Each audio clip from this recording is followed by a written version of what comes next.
असां पहिरियां वेरिएबल्स जे बारे में पढ़ी आयासीं। वेरिएबल्स यानी तब्दील थींदड़। वेरिएबल्स कहिड़ी बि ॿोली जा थी सघनि था, तोणे अंग्रेज़ी हुजे या कंहिं ॿी ॿोली जी निशानियूं हुजनि। अक्सर असां अंग्रेज़ी जा इस्तेमालु कंदा आहियूं, जीअं एक्स, वाए, ज़ेड, ए, बी, या यूनानी ॿोलीअ में मिसाल थीटा, ओमेगा वग़ैरह वग़ैरह। त वेरिएबल्स कहिड़ियूं बि निशानियूं थी सघनि थियूं ऐं उन्हनि जी का बि ॾिनल वैल्यू थी सघे थी। अच्छा, अक्सर असां जेको इस्तेमालु कंदा आहियूं उहो हूंदो आहे एक्स। हाणे एक्स बार बार इस्तेमालु थींदो आहे, ॿिया बि इस्तेमालु थींदा आहिनि, पर जेको सभ खां वधीक इस्तेमालु थींदो आहे उहो हूंदो आहे एक्स। ऐं एक्स जे बार बार इस्तेमाल जे करे हिकिड़ो मसइलो पैदा थींदो आहे। मसइलो इहो आहे त जेको एक्स आहे उहो ॾिसण में असांखे जेका ज़रब जी निशानी आहे उन जहिड़ो लॻंदो आहे। मिसाल मां लिखां थो 2 ज़रबिया 3। हाणे 2 ज़रबिया 3 में त असांखे ख़बर आहे त असांखे ॿिनि खे 3 सां ज़रब करिणो आहे, विच में ज़रब जी निशानी आहे। पर अगरि असांखे ॿिनि खे एक्स सां ज़रब करिणो हुजे हा, त हाणे असां वटि ॾिसो त जेका ज़रब जी निशानी आहे ऐं जेको एक्स आहे उहे ॾिसण में हिकु जहिड़ा ई आहिनि। ऐं को बि भुली सघे थो त इहो 2 दफ़ा ज़रब लिखियलु आहे, शायदि 2 ज़रबिया ज़रबिया। तंहिं करे इहो तमामु मुंझाईंदड़ ऐं परेशान कंदड़ मामिलो आहे ऐं अक्सर माण्हुनि खे मुंझाए छॾींदो आहे। त असां हिनखे चई सघूं था त इहो हिकिड़ो कंफ्यूज़िंग या मुंझाईंदड़ मामिलो आहे। त असां इनखे ख़तमु करण जे लाइ या इनखे हल करण जे लाइ छा था करे सघूं? त असां इहो कंदा आहियूं त असां इहा जेका ज़रब जी निशानी आहे उन ज़रब जी निशानी खे न ई इस्तेमालु कंदा, उन जी जॻह ते असां ॿियो कुझु इस्तेमालु कंदा आहियूं। ऐं ॿियो छा इस्तेमालु कजे अगरि ज़रब जी निशानी खे इस्तेमालु न कजे? ॿियो इहो तरीक़ो आहे त असां डॉट खे यूज़ कंदा आहियूं, मतिलबु जीअं 2 डॉट एक्स। अच्छा, हाणे इहा जेका डॉट आहे इहा ज़रब जी निशानी जे बदिरां इस्तेमालु थींदी आहे ऐं मतिलबु साॻियो ई आहे त 2 एक्स सां ज़रब थियल आहे। पर इहो डॉट जेको आहे इहो डेसिमल वारो डॉट न आहे। जीअं 1.5 में असां 1.5 लिखंदा आहियूं, इहो ज़रब जी निशानी जे बदिरां इस्तेमालु थिए थो, इहो अददनि वारो डॉट न आहे।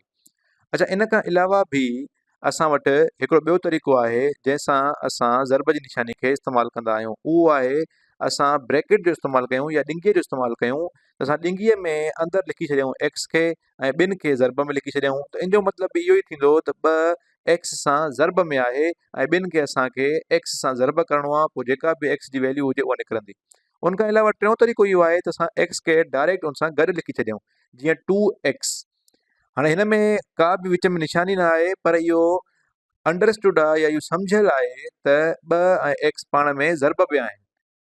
अच्छा, इहो असां अंगनि लाइ इस्तेमालु नथा करे सघूं, जीअं 2 ऐं 3 मां लिखी छॾियां त इहो ग़लति थी वेंदो, छो त इहो हर को सम्झंदो 23 आहे, इहा 2 ऐं 3 ज़रब में न आहिनि।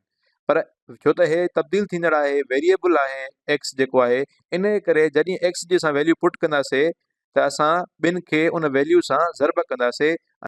इहा शइ असांखे सम्झणी आहे त इहे टेई 2 डॉट एक्स, 2 ब्रैकेट में एक्स या 2 एक्स सिधो सौ, इहे टेई बराबरि आहिनि ऐं 2 ज़रबिया एक्स जे बराबरि आहिनि। अचो त हाणे हिकिड़ो सुवाल था करे ॾिसूं, हिकिड़ो मश्क वारो सुवाल था कयूं जेको असां पाण पंहिंजे हथ सां ठाहियूं था। त लिखूं था मिसाल त 10 कट 3 ऐं उन सां ज़रब में वाए।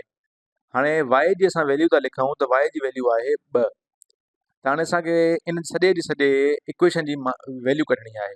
त वाए जी वैल्यू अगरि 2 आहे त असां हिते 2 पुट कंदासीं त 2 जेको आहे उहो 3 सां ज़रब में आहे, त 3 ऐं 2 खे अगरि ज़रब कंदासीं त असांखे मिलंदो 6।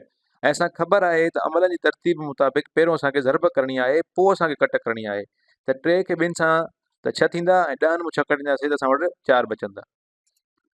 अचो त हाणे हिकिड़ो ॿियो सुवालु पंहिंजे हथ सां करे था ॾिसूं, हिकिड़ो मश्क जो सुवालु ठाहियूं था।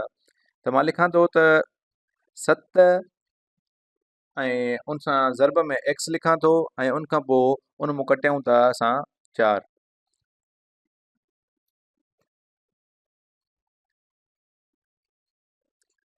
एक्स जी असां वैल्यू था लिखूं त एक्स जी वैल्यू आहे 3।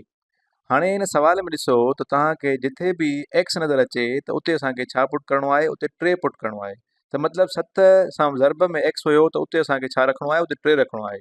ऐं छाकाणि सिधो नथा रखी सघूं त असां 3 ॾिंगीअ में अंदरि रखंदासीं ऐं कट जा 4 असां ओड़ा जोड़ा रखंदासीं। अमलनि जी तरतीब जे मुताबिक़ असांखे ख़बर आहे त असांखे पहिरियों ज़रब छॾाइणी हूंदी आहे, त 3 7 असां वटि थींदो 21 ऐं 21 मां असां 4 कटींदासीं त असांखे बचंदा 17। त असांजे हिन सुवाल जो जवाबु थींदो 17।